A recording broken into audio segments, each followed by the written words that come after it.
evolution of networks towards 5G and the role of the edge cloud, and also the issues around security. Usual kind of introduction. I'm not showing the 5G triangle, so the enhanced mobile broadband, ultra low latency, and massive IoT. Excuse me. But if you kind of look at the situation the operators are in at the moment, we've had years of exploring this end of the market, the consumer market. The operators in the mobile space, they understand that channel very well. They understand how to get through to those customers. But those customers are basically now using not mobile phones, not radios in their pocket. They're using pocket computers, and they're consuming over-the-top content.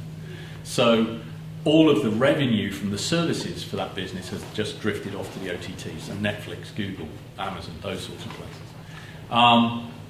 If you go towards 5G for that, really what you're doing is providing 4G but faster.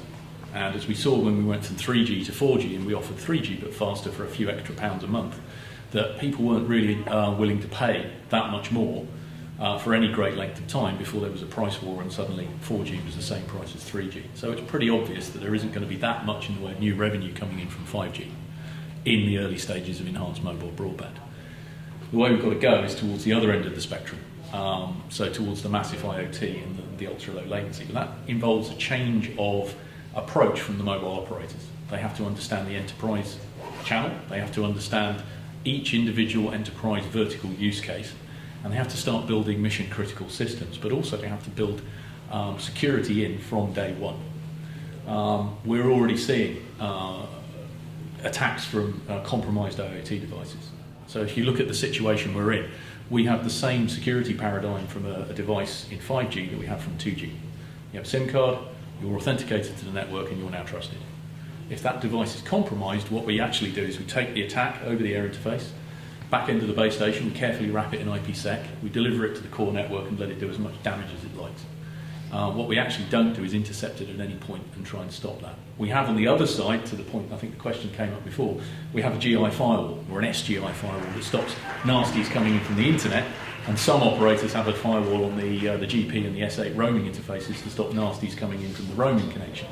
But what we don't have is any security stopping stuff coming up from the compromised devices. A couple of examples of that. We're obviously seeing an awful lot of activity in smart city. We're obviously seeing a lot of activity in the natural use case for low latency, which is the automotive use case.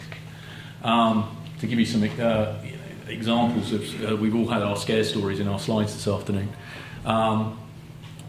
The situation with the trucking companies, where they move towards this system called platooning. Platooning is basically mankind reinventing the train after 100 years. We have automated systems that allow the trucks, so if you've got 10 trucks that are going from London to Birmingham and they're both all going up the M40, they all get together at pretty much full speed and about a metre apart, and off they go. And if I'm a hacker of some form, if I'm in the ransomware business and I'm after money, or I'm in the misery business, otherwise known as terrorism, I hack that front truck, I can turn on the brakes without signalling the truck behind using the autonomous systems, and I create a massive pile of burning metal on the motorway to block it, either as an attack or give me 25,000 bitcoins or I'll hack your truck. Similarly with the smart cities, we're talking about network densification, we're talking about small cell on every lamppost or every other lamppost as we get towards those systems. Controlling our traffic management, controlling our electricity management, lighting management. So you can see how once those systems get hacked, we're into plenty of problems. The famous one in this environment was about 2 years ago, the Boston street cameras. They are admittedly connected on Wi-Fi, but I refer you to my previous comment, there is no security between a compromised device and the core network in 3GPP, so it was an open pipe.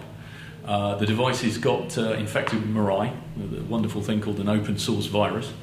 So you go onto the dark web, you tune it, you release it, and it goes off. It got into the system, infected as many cameras as it could, and then went on the attack. It took down the ISP that was running that network, not just in Boston, but across the entire eastern seaboard of the US for 2 days. So if you can imagine yourself as a UK or a European cellular operator, and having that problem, you're a CEO suddenly on the news explaining to the Prime Minister, why the network disappeared for a couple of days. It's perfectly possible with the way we're developing device modules these days and the open operating systems for the radio side of the device, that the virus, instead of attacking using standard IP against the DNS server or against the application, would be able to drive the radio device to do thousands of location updates or thousands of PDP context establishments. Imagine that across thousands of devices, and your EPC melts and your HSS melts, and then down goes the network. So you put some scale on that. Most operators in this country have between 3 and 5 EPCs covering the whole country. London and the southeast is covered by one EPC. So you could quite easily take out a large chunk of the country with only a few thousand devices. Battery life. I won't spend too long on this because it's fairly obvious. If you look at the nature of IoT, most people want a battery-driven device to avoid having to power it locally with a cable and then meter that power and deliver that, get a bill for that power. They also want it to be connected via some sort of radio, because then they don't have to provide a wire to it to connect it to the internet that way. And most of the companies I talk to are looking for a business case that will work over 10-year battery life. They'd actually like a lot longer than that. I've had some examples from UK operators where in the metering space, to cover the whole country in the smart meter space would cost about £200 million over a 10-year battery life. So you can start to see how the money stacks up just in the area of battery life. So on that note, we've been doing a lot of work, or at least a colleague of mine has been doing most of the work in 3GPP SA3 on this new standard, BEST, Battery Efficient Security Technology. The idea here is that in most IP worlds, if you want to protect the traffic from a device, you want to protect the traffic from a device to wherever it's going, you would simply use IPsec. Now the problem with IPsec is it's fairly compute intensive and it adds a lot of bits in the bit stream to be able to protect that traffic. So that has the net effect on the battery or on the device of needing compute power to crunch the IPsec algorithms. It also has the net effect that you're transmitting more bits, so the radio's turned on for longer. So basically the battery dries up fairly quickly with IPsec. So BEST was created to effectively take the same air interface encryption algorithms that are used by LTE and apply them on an end-to-end capability between the device, or a BEST client on the device, and a new system up in the core network, which is called the HSE. Now this is a wonderfully, it rolls off the tongue, this is the home PLMN security endpoint, so it's a fantastic 3GPP term. You now have this new capability sitting in the home network on the IP side of the home packet core. So if you think about how most mobile operators offer their, at least global IoT business at the moment, you offer an international IMSI range, because quite often you don't know where the device is going to pop up. So for instance, Jaguar Land Rover, they have SIM cards in all their cars. They don't know whether this car is going to the UK, South America, North America, Singapore, China. So when it pops up, if it's on the mobile operator's home networks, for instance, if it's a Vodafone network, there's 20 odd networks it could pop up on, but in many other countries it would pop up on a roaming network. So you come through the roaming network to the S gateway and then off to the P gateway in the home network. That in the international mobile operators business is hosted up in a global data center. They do the data aggregation from all the devices and then they hand it across to the customer. So in this case, Jaguar Land Rover, it could be a power company, it could be a lighting company, whatever. So what the HSE does is it sits on the IP side of that centralized P gateway and takes that end-to-end traffic from the device, decrypts it, and enables it to be passed on to the customer. We're actually in the process of implementing this on our virtual SRX. SRX is Juniper's security platform. We have the physical version, we have the virtualized version. We should have this code implemented at POC level by around the time of Mobile World Congress next year. So this is something that is being driven through standards at the moment in SA3. So, Edge Cloud. Edge Cloud is about allowing operators to distribute applications to the edge of the network so that you can achieve better scale, you can achieve better quality of service to the customer, and you can also achieve these low latency services that everybody's talking about. It's not about moving every application to the edge of the network. And this slide is about that debate we have with operators about where do you put the edge cloud. If you talk to a lot of over-the-top players who are now in the IoT space, Amazon, Google, Azure, they know they need to get a lot closer to the customer. They haven't got the real estate. If you talk to mobile operators, they'd like to put their edge cloud in their central offices. Now that's already confusing. If you talk to a BT has 5,500 central offices. They're called the old local exchanges. If you talk to a mobile operator, on the other hand, they've probably got somewhere between 25 and 200 central offices. They're the old RNC, MSC sites.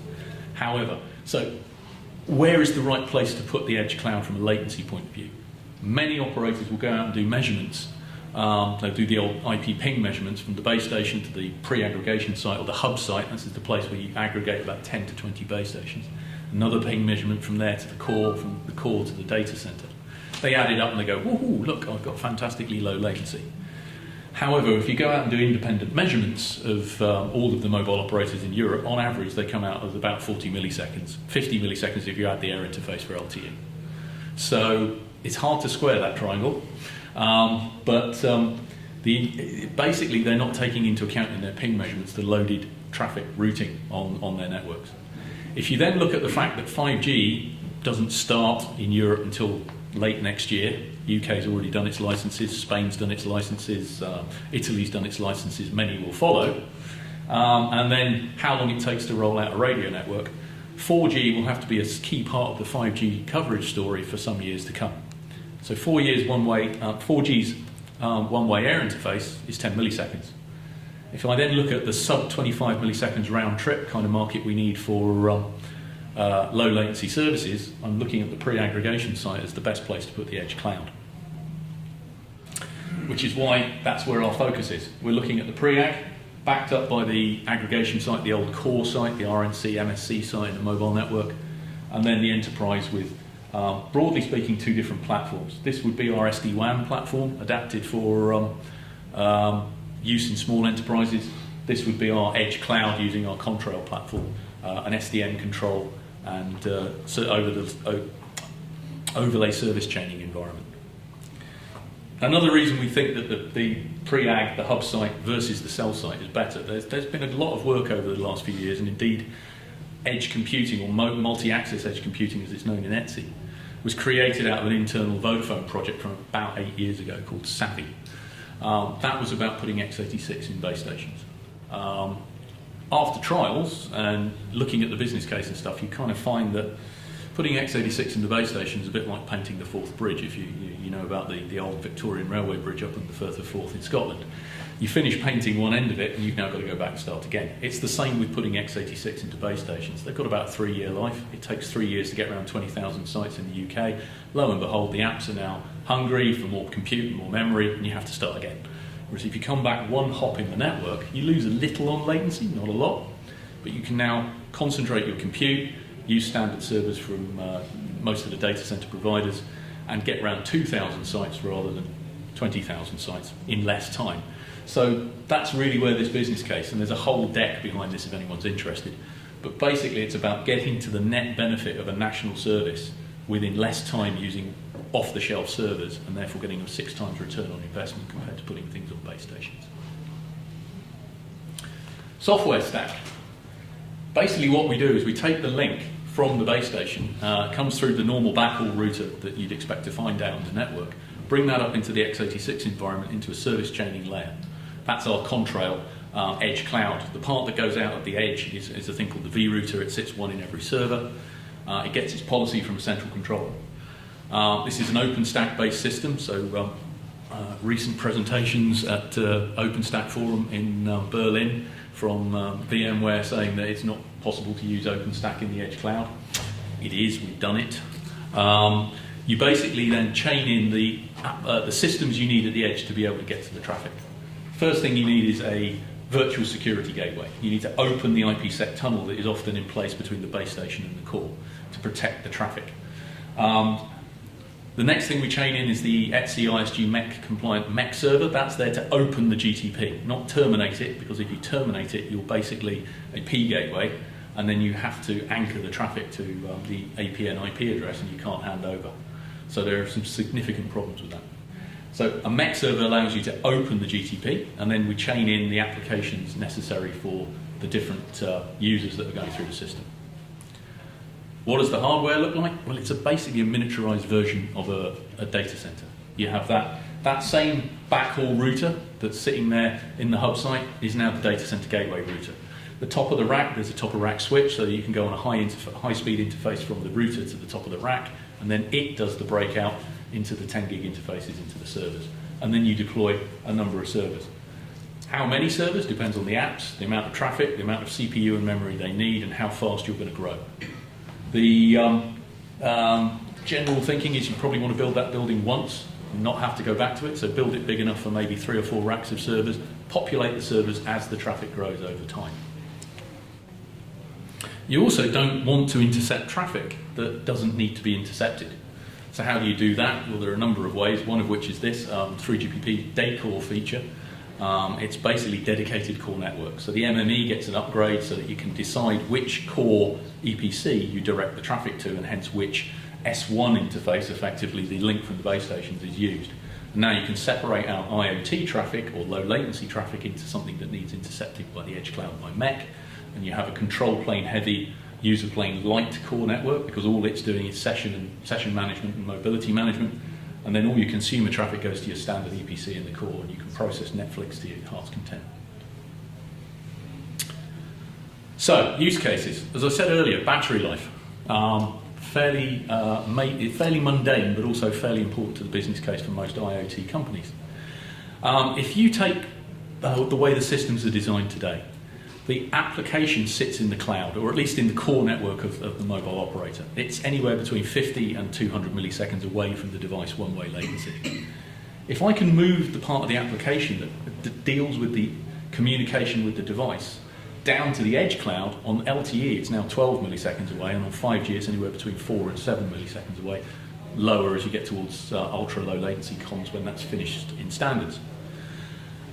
Now scale that latency change up in terms of radio on time to millions of transactions across the 10-year lifetime of that battery. What you actually do is reduce the drain on the battery and increase its life to 15 years. So that £200 million I was talking about turns into giving the metering company £100 million back, because they don't have to replace all the meters at the end of 10 years. They just run them for 15 years. So they've got room to re-engineer their app. You've got room as an operator to charge them for use of the edge cloud and roll it out. The edge cloud can also be used to alleviate some of the problems of updating the devices. So you talk to, again, some mobile operators, they'll tell you they struggle with the limited, relatively small number of devices compared to future predictions to get all of their software updates for the customers according to an SLA out to those devices in a maintenance window in the middle of the night. Now if you think about that, at the moment that would come down from the cloud through the EPC and out to the device, middle of the night. Most of the consumers are supposed to be tucked up in bed and not using the network, so the network's supposed to be fairly inactive, and yet they struggle to get those devices updated. You go to thousands and thousands and thousands of devices, it becomes more and more of a problem. So basically, the edge cloud can be used as an edge caching point. Originally, this was what one of the things the original Savoy and early days of MEC was thought about, was to use it to cache consumer content at the edge. But Netflix, Amazon, etc. is all encrypted now, so there's no point. However, if you own your own content, yes, you could cache that for consumer at the edge, but that content could be software updates for IoT devices or cars, that sort of thing. So it's another way of using the edge cloud. Now the reason we're here today is obviously to talk about security.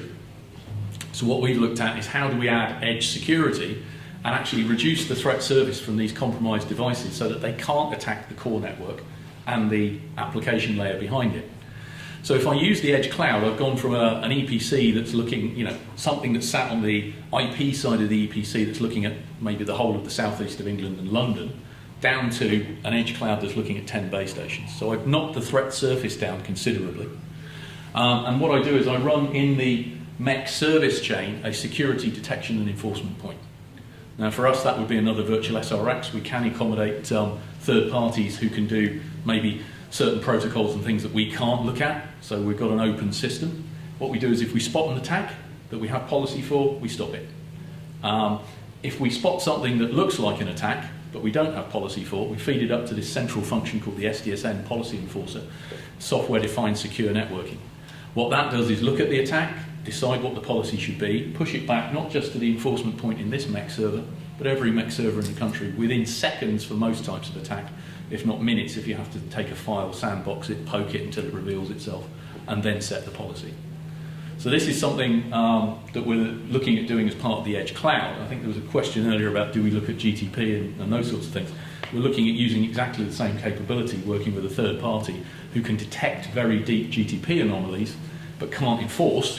We can enforce but currently can't detect those things, and we use the SDSN-PE as the glue so that we actually get the detection, set the policy, push it out to the enforcement.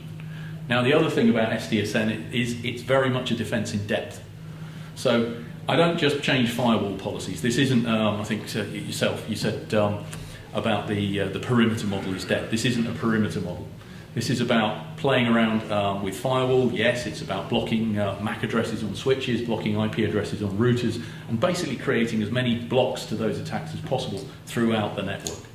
So that's the edge security use case. And as I say, we can fit in the virtual SRX into that MEC service chain, or we can put in other detectors and enforcement points and feed them back into the SDSMP on the third-party interface.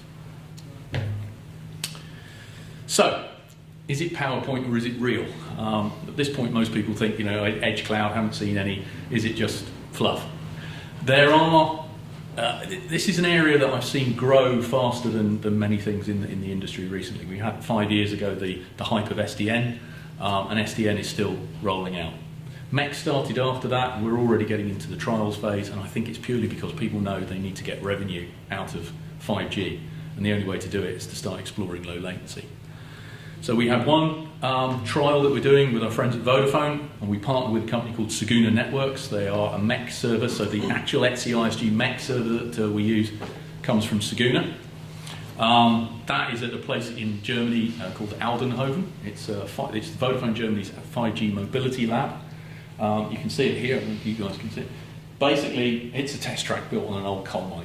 So the government in North Westphalia back in '92, they closed the coal mine, carbon neutral, but now they have to stimulate the local economy. So they turn it into a test track. It's got a full autobahn around the outside, rural roads here. This big black cross there, that is a smart city junction. So those grey things at the apex of each corner there is a two-storey high concrete wall to simulate the radio effects of the radio propagation issues of going through a junction. The idea in the future apparently is we won't go through junctions using traffic lights. So if you're Italian, you know what the future is going to be like. There are 4 small cells equipped with 3 different vendors. They can pump up the masts, all of that sort of stuff. We're intercepting on one of the vendors' small cells, creating 2 edge clouds that are actually in a little white building there. We have this interface here that enables application state to be handed over between one edge cloud and another, so that when you do actually hand over through the network, your app will follow you, which is one problem with the old base station model. You couldn't hand over fast enough. Of course, you cross the base station boundaries quite quickly, but if you go to the pre-ag, you've got 10 base stations to get through before you cross a boundary. So that's out there now. It's being integrated with the first IoT, if you like, customer. That's an automotive OEM manufacturer that's working with Vodafone. I'm not allowed to tell you who it is. And they're looking for other automotive low latency applications to put on there. So if you're in that business, have a chat with Vodafone. So the other place we've done this is with the satellite applications catapult, as we said in the introduction. Satellite catapult is one of the UK catapults set up about 6 to 8 years ago. So UK government catapults are there to stimulate UK economy through IPR, jobs, exports, etc. They're kind of pseudo-government. Satellite is obviously in the satellite industry, but they were given the role of building a UK terrestrial and satellite testbed. It's at a place called Westcott up in Buckinghamshire. As you can see, it's an old RAF airfield. And as you know, the RAF don't have any planes anymore. So basically, it's now been turned over to an industrial estate. The testbed itself is about here. This group of buildings here, if you've heard of a company called Reaction Engines, who are building this Sabre engine, which can convert from a jet to a rocket at certain altitudes, they're here. There's a solar farm down one of the runways. So it's about halfway between Bicester and Aylesbury on the A41, if you know your UK geography. Everything in that testbed is either Juniper or Juniper provided, apart from the Saguna MEC servers. We don't yet have a commercial relationship with them, we only have a technical one, so they had to sell those direct, but we did all of the integration onto the Contrail OpenStack system. And the base stations came from Airspan. There's a Huawei 5G base station going in here, hopefully before Christmas, maybe January now, I think, last time I spoke to them. So that's what it looks like. The diagram looks a lot more impressive than a rack of equipment, but the test bed's built and it's up and running, and it's enabling us to do lots of bids into things like UK DCMS for 5G end-to-end use cases, European Space Agency, UK Space Agency, stuff like that, and some of the other projects that are popping up through the local enterprise partnerships in the UK for Smart City. So that's the end of that presentation. If you've got any questions, happy to take them.